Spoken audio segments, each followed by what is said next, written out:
Welcome to Agri-Pulse Newsmakers, where we aim to take you to the heart of ag policy. I'm your host, Lydia Johnson. This year has been full of news critical to farm policy. President Donald Trump was inaugurated in January and quickly followed through on many of his campaign promises. An aggressive trade agenda, a sweeping budget reconciliation, later known as the One Big Beautiful Bill, and a crackdown on illegal immigration. In agriculture, New World screwworm and the bird flu remained animal health threats. The Agriculture Department underwent a massive downsizing, and the administration announced $10 billion in farm aid to compensate growers for commodity and market losses due to the trade war. This week, we'll take a look back at what our guests had to say through many of those critical moments, including what you should be watching for in the year ahead. The 119th Congress began in January. President Trump was inaugurated, and members of the House and Senate were sworn into office, creating a Republican trifecta. Members of the agriculture community celebrated the occasion at the inaugural Agricultural Ball. Days after President Trump's inauguration, Oklahoma Congressman Frank Lucas explained how the Trump administration would be able to hit the ground running. When the president was first elected in 2016, I think not only the Democrats, but maybe President Trump was a little surprised by winning. And it was a difficult thing to get the administration up and going because usually you spend 6 months or a year planning in advance. But in this administration, he is a cadre of veterans from the previous administration, and he and his people have spent literally 2 years, maybe some would argue 4 years, getting ready for this. So it's dramatically smoother. Think of this as a more mature Trump administration. Now, we've got a very tight margin in the House, just a couple of seat majority Republicans and a couple of seat majority in the Republicans in the United States Senate. So he's moving aggressively with executive orders. He's moving aggressively to do the things he can from within the administration, but we're still going to have to legislate. And that's where a more mature Donald Trump will be very helpful to us. With a new Congress came new Ag Committee leadership. Pennsylvania Congressman G.T. Thompson continued as the committee's chairman, and Minnesota Congresswoman Angie Craig stepped into the role of ranking member after ousting Congressman David Scott for the position. We connected with the House Ag leaders for a joint interview at the American Farm Bureau Federation Convention in San Antonio, Texas, and asked Ranking Member Craig about her plans for being the top Democrat on the committee. We've got to show up and listen to people, because when you do that, you focus on their priorities. And what my family farmers have been telling me for a long time is, we're getting stressed here. We're getting squeezed. High input prices and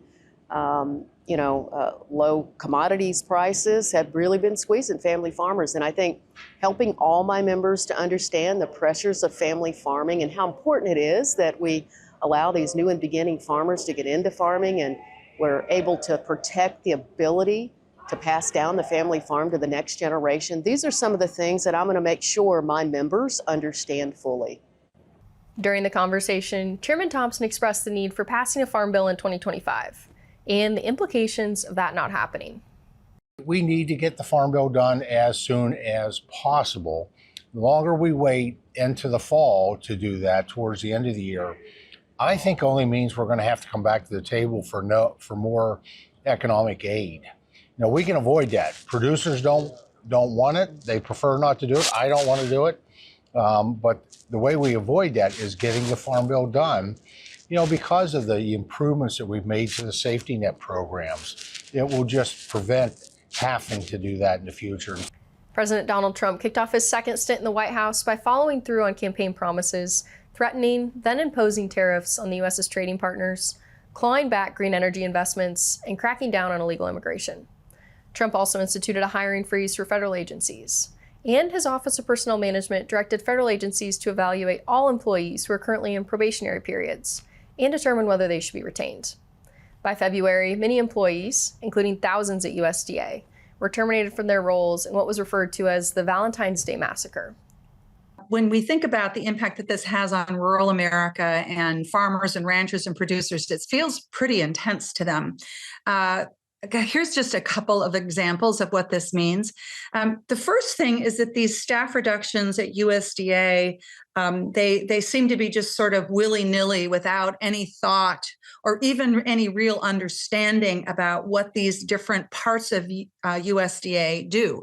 So, for example, you're seeing folks let go, probationary people let go, whose job it is to make sure that farmers and producers can get technical assistance and can get hooked up with federal grants. These are probationary folks because they've been going through like a year or so of training, and just as they're about to be finished with that training, they're now being let go. So that's a massive waste of time and money when you see that happening. In the months that followed, thousands of other USDA employees would take the deferred resignation program. The department would also announce a broad reorganization plan to move more than 2,000 Washington, D.C.-based USDA employees to regional hubs in 5 cities across the U.S. Also in February, members of President Trump's cabinet, including Agriculture Secretary Brooke Rollins, Health and Human Services Secretary Robert F. Kennedy Jr., and Environmental Protection Agency Administrator Lee Zeldin, took their posts at their respective agencies. HHS Secretary Robert F. Kennedy Jr. stuck to the Make America Healthy Again agenda he campaigned on, which concerned ag groups for his stance on crop protection tools. Clinton administration Agriculture Secretary Dan Glickman explained his concerns with the appointment. I have great concerns about him not feeling science is an important lever in determining what we should eat or not eat, or, I think that his science is pseudoscience. But I don't think he likes farm programs either. Everything I've seen indicates that he's not really a fan of them. So he's going to have to be restrained if he gets in that job. In March, tariffs, the farm economy, and the administration's far-reaching impacts on farm programs remain top of mind for farm leaders attending Commodity Classic in Denver. Ag Secretary Brooke Rollins attended the event and announced additional details for the Emergency Commodity Assistance Program, or ECAP, which began sending out disaster aid payments in late March. Rollins also made time to meet with wheat, sorghum, corn, and soy growers, including National Sorghum Producers Chairwoman Amy France. And you mentioned trade, and that is top of mind for sorghum. And so we said, hey, this is a problem, and it's China for sorghum, but we have a solution, and that's India. So that's really the partnership I'm hoping to bring forward for her is I'm not bringing you a problem without a solution, Secretary, so help us help you. We also spoke with Greg Petrus, president at Kuhn North America and ag chair for the Association of Equipment Manufacturers at the event, about the impacts Trump's trade policy could have on the ag machinery sector. Where the challenge comes in is when tariffs are used not sparingly and not well thought out. They are a tax on manufacturers. There's no doubt about that. And it raises the price of equipment. And of course, that slides down to the producer. And that's the last thing we want to see. We'll be back with more Newsmakers after the break. As a cooperative, our customers are our owners. They share our profits and help guide our business.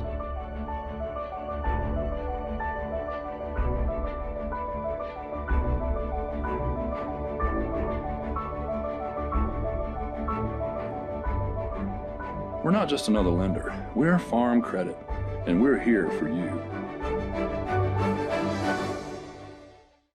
I think some of sustainability to farmers just comes second nature. If you asked a farmer, are you sustainable? They'd probably look at you maybe a little funny and say, I don't think I'm doing anything that special, but it really is just what they do.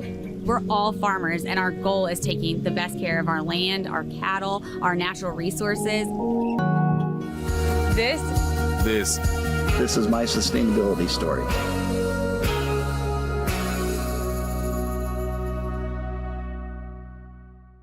Welcome back. In April, President Trump's campaign promise of holding trading partners accountable through tariffs came to fruition. He imposed sweeping tariffs, including a baseline 10% tariff on all trading partners, during a Liberation Day event at the White House. North Dakota Senator John Hoeven joined the show to explain the impact the president's tariff policy will have on American farmers. For as long as I can remember, our farmers have always said they want free but fair trade, a level playing field. How many times have you heard that? And really, that's what he's after. He's talking about reciprocity. So that idea of making sure other countries treat our exporters fairly is really the objective here. So obviously, there's some short-term disruption to get there. But how do you affect changes without making change? And anytime you make change, of course, there's going to be adjustments and disruptions. Amid rising egg prices in February, Ag Secretary Brooke Rollins unveiled a 5-pronged strategy to tackle bird flu. In April, I spoke with her at the White House about the plan. We rolled out that 5-point plan about maybe 5 or 6 weeks ago, right here at the White House. And in that time, almost immediately, you began to see the wholesale cost of a dozen eggs go down. And it's gone down almost 58, I think 56, 57, 58% per dozen, from $8 and some change down to $3 and some change per dozen. I mean, that's a remarkable, I think, success story. The market reacted to our plan. You will soon see the retail prices across the country adjust. In many places, including my home state of Texas, they adjusted almost immediately. In May, the long-anticipated Make America Healthy Again draft report was released. The draft criticized many aspects of the American food system, including directly linking crop protection products, glyphosate and atrazine, to poor health outcomes. Mike Johanns, George W. Bush administration Ag Secretary, explains his concerns with the report not being developed based on science. You know, when I read the report and read all of the, or a lot of the articles about the report, all I could think of is they want us to go back to the 1940s or the 1950s.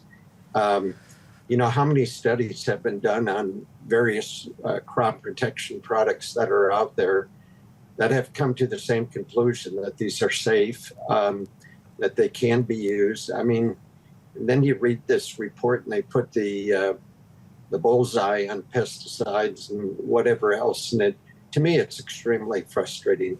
It's like taking scientific development, very, very careful analysis, turning it upside down and relying on speculation and theory. And it's just, you can't feed the world the way they want to feed the world. In June, budget reconciliation discussion heated up. The House and Senate Agriculture Committees made required spending cuts through state SNAP cost share provisions and increased work requirements. In turn, leadership was able to include a boost to reference prices in the legislation, as well as tax provisions critical to agriculture. Senate Ag Committee Chairman John Bozeman joined the show to explain the boost in reference prices. The thing that I hear the most from our producers is that they need a better safety net. They need more risk management tools in the sense that with these low commodity prices, very high input costs, it's very, very difficult. They need a hedge. And so we worked hard to help really across the board as far as row crop, dairy, sugar producers, all of these various entities, livestock, the specialty crops, honeybees, you name it, trying to give them a better safety net, which again, I think is the most important thing that we can do for our farm community right now. We'd like to get these things done and then come back later in the year and actually pass the rest of the farm bill. We'll be back with more Newsmakers after the break. Trial lawyers are using a discredited report from a World Health Organization subagency to attack a safe, American-made weed-fighting tool. This critical tool helps keep your food costs down, and without it, food inflation could double. Stand with American farmers and keep trial lawyers' greed out of our farms and food supply. Fight back. Call your local representative. Join us as we celebrate 3 decades of Commodity Classic, agriculture's largest farmer-led event, February 25th through 27th.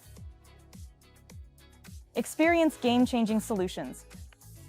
Connect with thousands of forward-thinking farmers and explore innovations from over 400 companies, all focused on powering your farm forward with efficiency and profitability.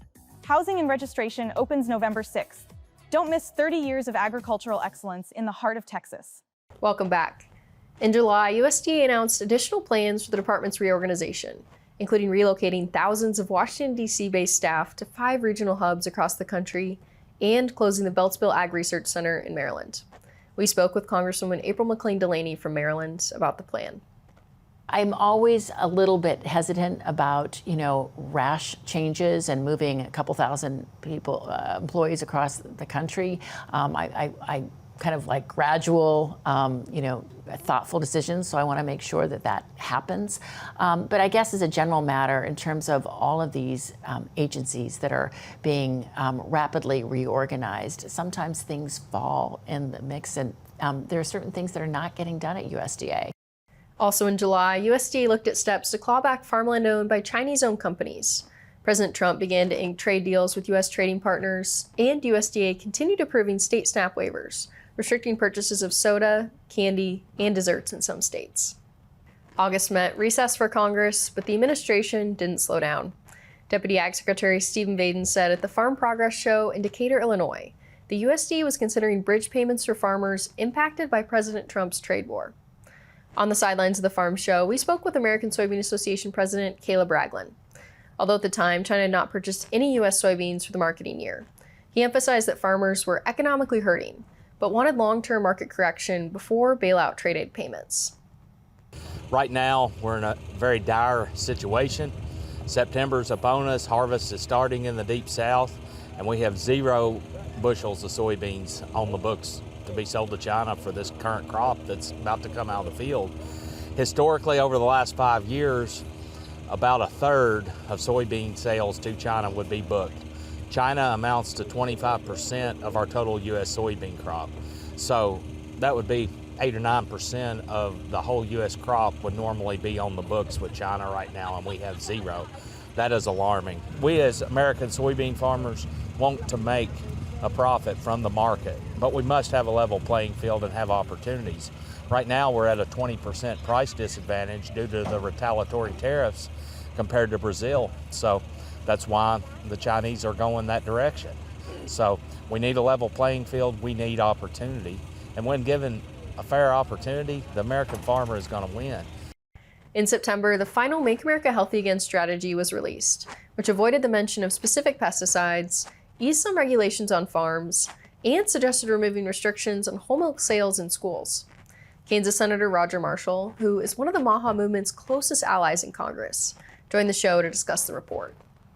I would just point out that over 250 groups, farm groups, ag groups, went to the White House and talked to the MAHA writers of this about what agriculture is doing, what we're doing with regenerative agriculture, how we're growing more with less. We had a big hearing here as well on soil health. Maybe we'll talk about that in a second. So I think that we've effectively communicated to the MAHA group that we are growing more with less, that we're using less chemicals than ever, but we still need those herbicides and pesticides and fertilizers unless you want groceries to go up 10x. So I think Ag did an incredible job of communicating our story to the White House. At the end of the month, Ag Secretary Brooke Rollins announced that the administration would protect American farmers from high and volatile costs for fertilizer, seed, equipment, and other key inputs, while speaking at the Ag Outlook Forum in Kansas City. We'll be back with more Newsmakers after the break. I think some of sustainability to farmers just comes second nature. If you asked a farmer, are you sustainable? They'd probably look at you maybe a little funny and say, I don't think I'm doing anything that special, but it really is just what they do. We're all farmers, and our goal is taking the best care of our land, our cattle, our natural resources. This is my sustainability story.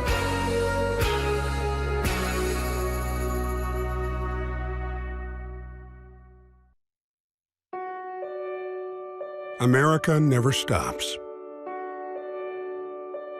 Thanks to the financial support of Farm Credit, neither do the farmers and ranchers who call her home. Since the beginning, we've been helping rural America show the world what hard work can achieve. But the job is far from over.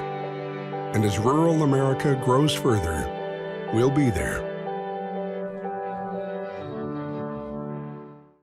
Welcome back. As the fall went on, China snubbed American soybean growers by purchasing from Brazil instead of the U.S. A government shutdown began in Congress after Hill leaders failed to fund the government for the upcoming year. The shutdown would go on into mid-November and be the longest recorded in history, totaling 43 days. The reopening measure included an extension of the 2018 Farm Bill. Conversations in Congress moved to trade aid to compensate producers for lost markets and low commodity prices. North Dakota Senator John Hoeven, chairman of the Senate Ag Appropriations Subcommittee, explained the discussions about using Section 32 to fund the payments through tariff revenue. So we've also then, as you said, been looking at Section 32, which essentially is using some of the tariff revenue that's coming in to help our farmers. And as you've seen, the president has referenced that, and it makes a lot of sense because we are bringing in tariff revenues, but the Chinese are retaliating against our farmers. So use some of that for ag assistance just makes sense. And it also sends a very clear message to the Chinese that we're going to keep our farmers in the game, and they better quit using our farmers, as a tool in this negotiation. And I think strengthens President Trump's hand in those negotiations. The U.S. and China also reached a long-awaited trade agreement, which finally restarted China's purchasing of U.S. soybeans. Congressman Brad Finstad commented on the trade deal the morning of the announcement. Well, it's an exciting time. I mean, obviously, we in farm country, I'm a farmer myself, we want to farm for markets, not subsidies. And the opportunity for us to see the market move, to see more people buy our products, not less, is always an exciting time. In November, the Supreme Court heard a landmark case challenging President Donald Trump's use of emergency powers to impose broad tariffs. We spoke with Senate Ag Committee Ranking Member Amy Klobuchar, who attended the oral arguments, about why the case was so important to agriculture. It was such an interesting argument for law nerds, but also for real life for farmers, because some of the most conservative justices, like Justice Gorsuch, were very good. He said, you know what, this is Congress's power. If you're going to take taxpayer money, I think his words, out of someone's pockets, it's Congress that's supposed to do it. And these tariffs are basically about taxation. And Article 1 of the Constitution says that's Congress's job. The second thing that was going on with both Justice Roberts and Justice Amy Coney Barrett, as well as many other, I'd say Elena Kagan primarily, that they raised was the fact that this statute the president relied on, called IEPA, it sounds happier than it is, that he relied on doesn't even have the word tariff in it. But overall, I felt really good leaving that courtroom. I actually felt good, that there were judges that were listening to this legal case. And I think it'd be very important for rural America if we got a clean start when it comes to our marketplaces, where we're seeing markets drying up, and a negotiation of these tariffs, which doesn't involve this across the board tariff through IEPA. To wrap up the year in December, I sat down with Deputy Ag Secretary Stephen Vaden for a look ahead at farm aid payments and a look back at USDA's actions during the past year. Vaden previewed the trade aid package, explaining that a wide variety of crops would be covered. We've set aside all that we can do here within our current authorities without additional help from Congress in order to try to take care of the harms that have built up over the past several years in farm country. We know that we've got Chinese now buying soybeans, but we know that soybean farmers suffered until that deal was worked out. But we also know there are non-trade related harms, at least non-China trade related harms, affecting other commodities like cotton, for example. And we need to take that into account as we think about the numbers that we need to be providing to farm country with the monies we have available. At the White House roundtable with President Trump unveiling the aid, lawmakers are already beginning conversations that additional funds will be necessary in early 2026 to support farmers until increased reference prices go into effect late next year. Vaden, who's been charged by Ag Secretary Brooke Rollins to lead USDA's reorganization efforts, also confirmed when the USDA reorganization will be complete. So when you and I talk at the end of next year, what you and I will be talking about, I think, at least in part, is that we'll be in Raleigh, North Carolina, we'll be in Indiana, we'll be in Kansas City, Missouri, Fort Collins, Colorado, and Salt Lake City, Utah. We will have redistributed the majority of our USDA employees to our new hub locations, plus other places where we already have leased office space. So you'd like them already to be moved to those locations by the end of 2026? They will be. They will be. As a matter of fact, we're already moving to implement that. And you'll see that in the days and weeks ahead with public announcements. We'll be back with more Newsmakers right after this. Trial lawyers are using a discredited report from a World Health Organization subagency to attack a safe, American-made weed-fighting tool. This critical tool helps keep your food costs down, and without it, food inflation could double. Stand with American farmers and keep trial lawyers' greed out of our farms and food supply. Fight back. Call your local representative. Join us as we celebrate 3 decades of Commodity Classic, agriculture's largest farmer-led event, February 25th through 27th. Experience game-changing solutions. Connect with thousands of forward-thinking farmers and explore innovations from over 400 companies, all focused on powering your farm forward with efficiency and profitability. Housing and registration opens November 6th. Don't miss 30 years of agricultural excellence in the heart of Texas. Welcome back.